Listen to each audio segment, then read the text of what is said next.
இந்திய அளவில் தொழிற்சாலைகளில் பணிபுரியும் பெண்களில் 41% பேர் தமிழ்நாட்டைச் சேர்ந்தவர்கள் என்று தமிழக அரசு தெரிவித்துள்ளது. இதுகுறித்த கூடுதல் விவரங்களை தருகிறார் எமது செய்தியாளர் கார்த்திகேயன். கார்த்திகேயன், வணக்கம். இது பற்றிய மேலும் விவரங்கள். முதலமைச்சர் மு க ஸ்டாலின் அவர்கள் வெளியிட்டிருக்கக்கூடிய அறிக்கையில் இந்திய அளவில் தொழிற்சாலைகளில் பணிபுரியக்கூடிய பெண்களுடைய சதவீதம் என்பதில் தமிழகத்தைச் சேர்ந்த பெண்கள் 41.4% பெண்கள் வேலை செய்கிறார்கள் தொழிற்சாலைகள் என்ற அந்த புள்ளி விவரமானது வெளியிடப்பட்டிருக்கிறது.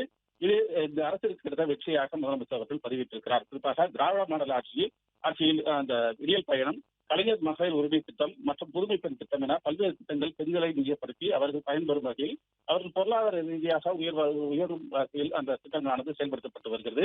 எனவே இதுபோன்ற திட்டங்கள் காரணமாக தமிழகத்தில் தொழிற்சாலைகளில் பயன்பெறக்கூடியவர்கள் பணியாளர்களாக இருக்கக்கூடியவர்களுடைய எண்ணிக்கை அதிகரித்திருக்கிறது. அந்த வகையில் 41.4% பெண்கள் தொழிற்சாலைகளில் பணிபுரிவதாக முதலமைச்சர் அவர்கள் அந்த அறிக்கை வாயிலாக குறிப்பிட்டிருக்கிறார். இது மட்டுமல்லாமல் பெண்களுக்காக பல்வேறு திட்டங்களை அரசு செயல்படுத்தி வருவதையும் முதலமைச்சர் அவர்கள் விளக்கியிருக்கிறார். விவரங்களுக்கு நன்றி கார்த்திகேயன். பிளே ஸ்டோர் மற்றும் ஆப் ஸ்டோரில் இருந்து பாலிமர் செயலியை QR கோடு மூலம் பதிவிறக்கம் செய்யுங்கள். செய்திகளை உடனுக்குடன் பெறுங்கள்.